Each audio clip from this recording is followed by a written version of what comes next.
You're listening to the Bearded Theologians podcast hosted by Matt Franks and Zach Bechtold.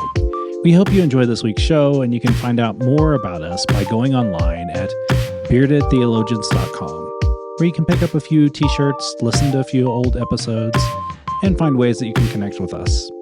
Thank you for listening. You're listening to the Bearded Theologians podcast hosted by Matt Franks and Zach Bechtold.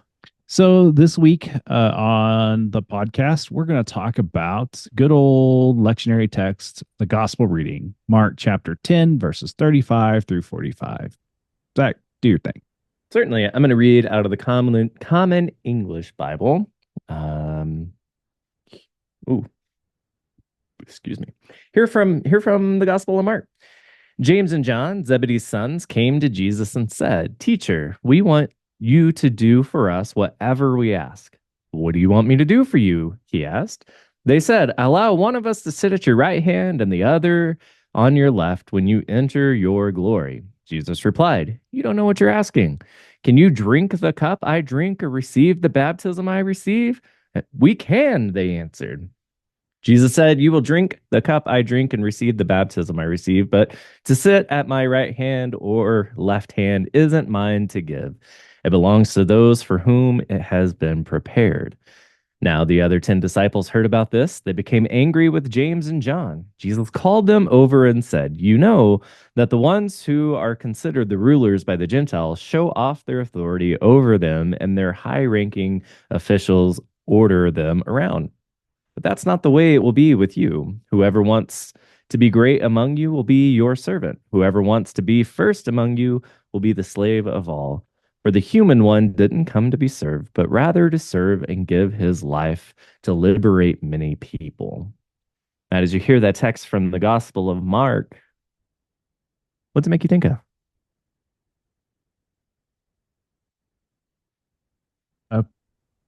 That it doesn't matter what order you bat in the batting order, you still have a job to do. You still get to bat. And you still get the bat, and 1 through 9 are just as important, whether you're batting first or you're batting ninth. I really need to tell Little League Matt that.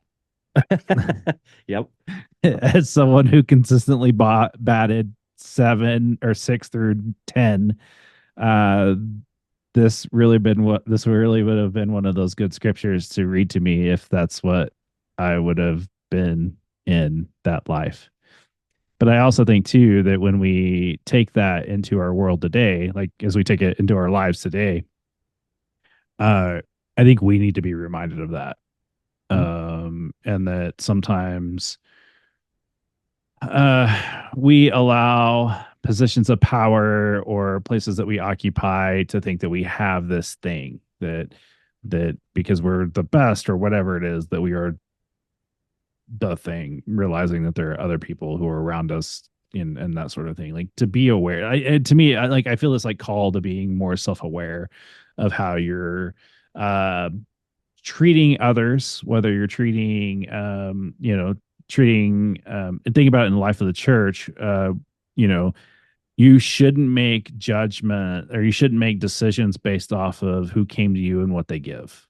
And I know of pastors who have done that, and that is very harmful to the church, because then it gives people power who have money and wealth more power versus people who may have some really amazing insights but may not have that influence. And so, to me, it's a warning sign of how we handle people, but it also is one of those things that we ourselves need to be aware of that it's okay where we're at, that there are times where there are going to be times where we're batting in that lower part of the order, that we still have a job to do. We still have there's still things that can be done, and how we handle that really matters. And as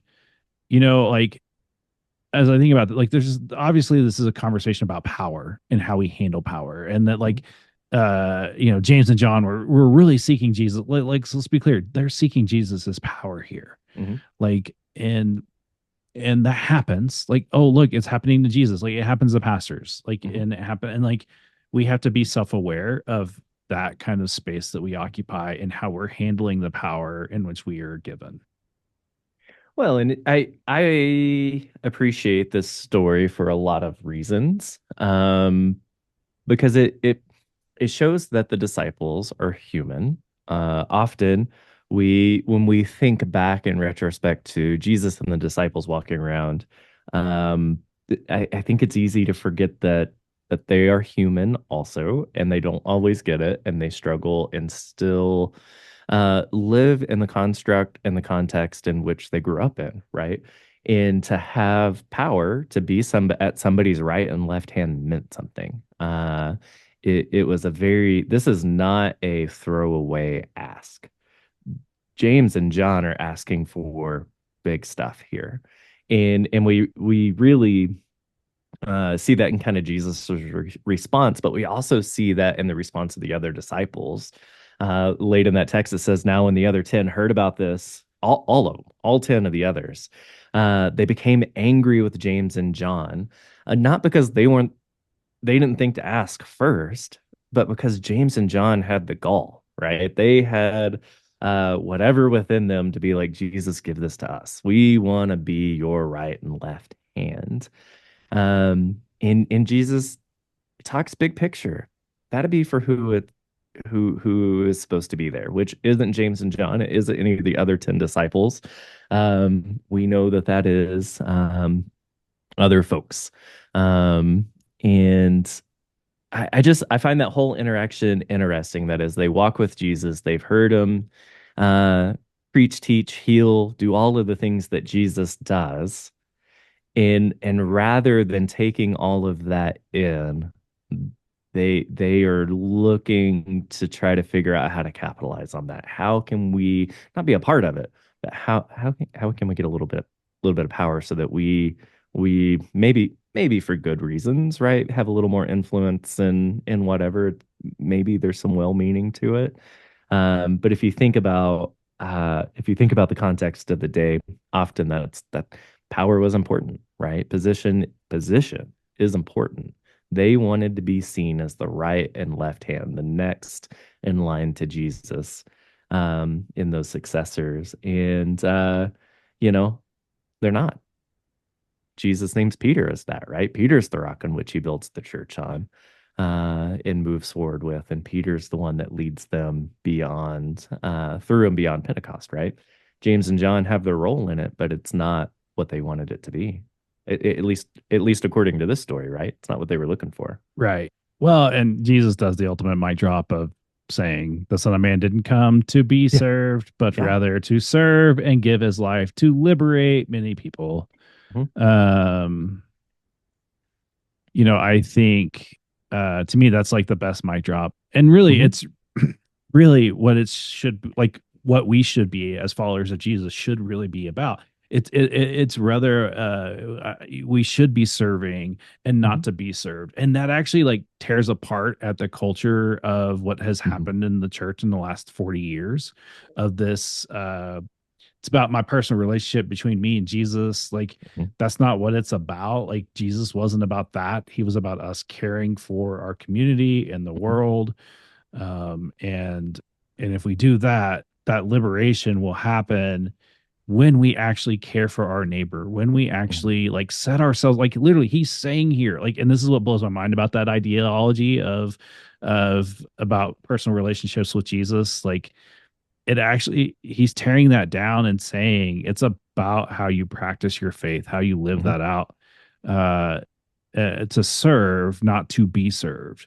And that mentality, that ideology of that personal relationship aspect is the ideology, the theology that is that theological mindset of it's about your personal relationship with Jesus actually takes you out of the community. It takes you out of the discipleship of Jesus and is like making you your own individualized self. Mhm. Jesus is tearing this down and saying, no, we are in this together and we're doing this because we are here to serve and not be served. Right.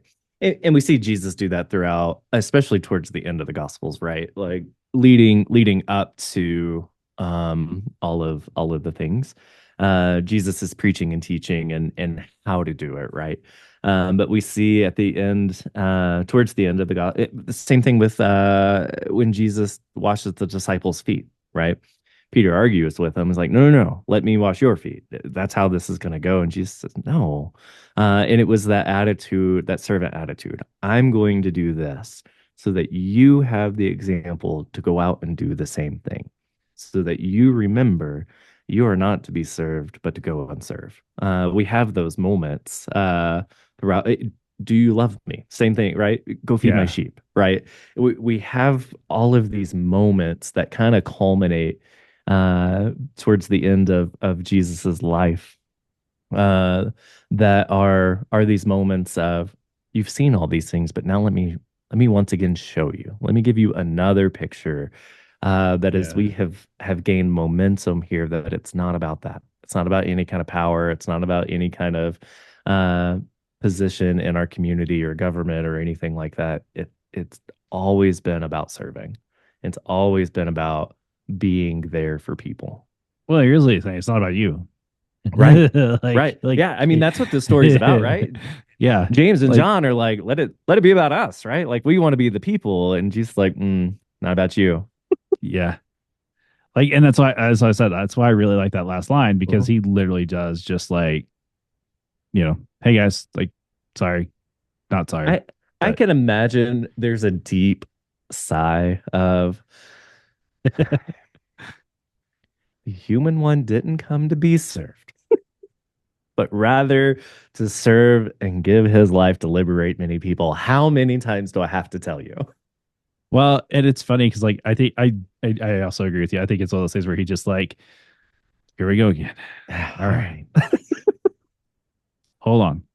And then like what's really funny is like you see the disciples like, all right, like really guys, like come on. Like really, like why did you have to do this? Like why did you Mhm. have to bring this conversation up again? Like we are obviously you're trying to figure out how to do this, and yet Right. here you are like doing this thing. Like it's just I don't know. It's almost like we see this in the local church too. Mhm. Of like in it really is about us being in the community. Like it really like the church should be involved in the life of the community. Like it really should be.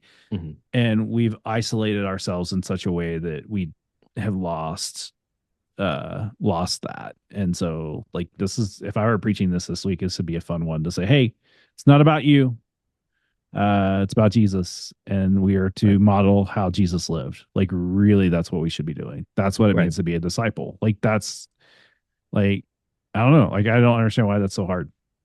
Well, I mean, look at the culture and context in which we live in, right? Yeah. Where position and power still matter.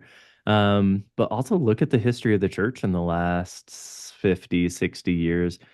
It has been so not solely focused, but many places have been deeply focused on survival and preserving the institution, preserving old structures, preserving what used to be that no longer is, whether that's locally or globally. And our focus has become saving the church rather than being a part of our community and serving our community in that way. We've clearly focused on the wrong things. Different conversation, different podcast. Like maybe next No, I week's don't. I don't conversation. think No, it I'm just is kidding. though. Yeah, I'm just kidding. I don't think it is because No, you're if we're right. talking about here's our call. Here's the call to go and serve people in our community, so that they may be liberated. Right. Preserving our buildings and our institution isn't doing that. Right. Getting out of the four walls of the church and being a part of the community in all the ways that we do does that. Right. Yeah.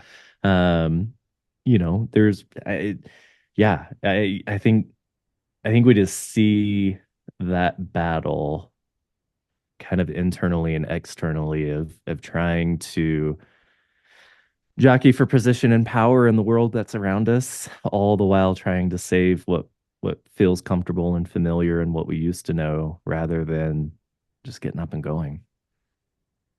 And like it's something we as pastors fight with all the time. Like how All do the we time. do both and Hmm. um and um and that's a challenge. Like I'm not like I really think that in order for us to follow Jesus, it calls us to be in our spaces and our communities, Hmm. and but to have a mindset of service. It's not about what you get out of it. Right. And we've seen that with worship for years. Like there's been this whole, like, people have left the church because they didn't feel like they were getting anything out of the church. And I always say, so what are you putting into it? Right. Like how are you participating? Like worship is a participation kind of deal. If we're not participating fully, if we're not coming with our full selves, then we're going to get out of it what we put into it. And that goes with the things like worship, fellowship, study, service. That, like, if you come to a mission project and you come with a bitter heart, that's going to come out more than anything you do. And I think here Jesus is really calling us to have the attitude of a servant, to say, hey, how can I help you? It's kind of like, my favorite barbecue place. When you walk in there in Kansas City, they yell at you, hi, may I help you? And, like, if you don't know that, like, it can be a little bit off-putting, but yet it's also like they're here to serve us because we, and so I think that our attitude matters. And I really, like, to boil this down, like, I really think that that's, as this conversation with disciples is happening, that's where we're at. I think so. And maybe that's the push for us this week, is to quit worrying about where our seat at the table is, quit worrying about where we're batting in the lineup here, and remember that call to go and do the good work. Yeah. Like, I think that's a good place to land. So where have you seen God at work this week? I took a like 14-hour nap on Monday, and well, honestly, that's probably where I saw God at work. It was one of those moments of, I did not intend on going to bed at 7 p.m., but it sure did, and it sure felt great when I woke up in the morning. It's one of those, this is what I needed, and the people, my family and the people that surround me gave me the opportunity to do that, and it was very nice. What about you? For me, it's been it's been amazing to see how God has been stirring up within my community and how people are taking charge on things that weren't happening before. And I've really been appreciative of that. But then also, like, we're having a combined worship service on Sunday. So there's some excitement behind that, and just that day of fellowship that we'll have after that.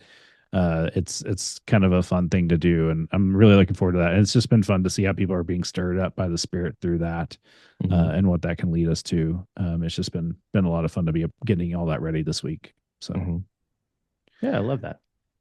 So we want to thank our listeners for listening. This is Pastor Appreciation Month. If you need to still buy your pastor a gift, feel free to go to our website at beardedtheologians.com.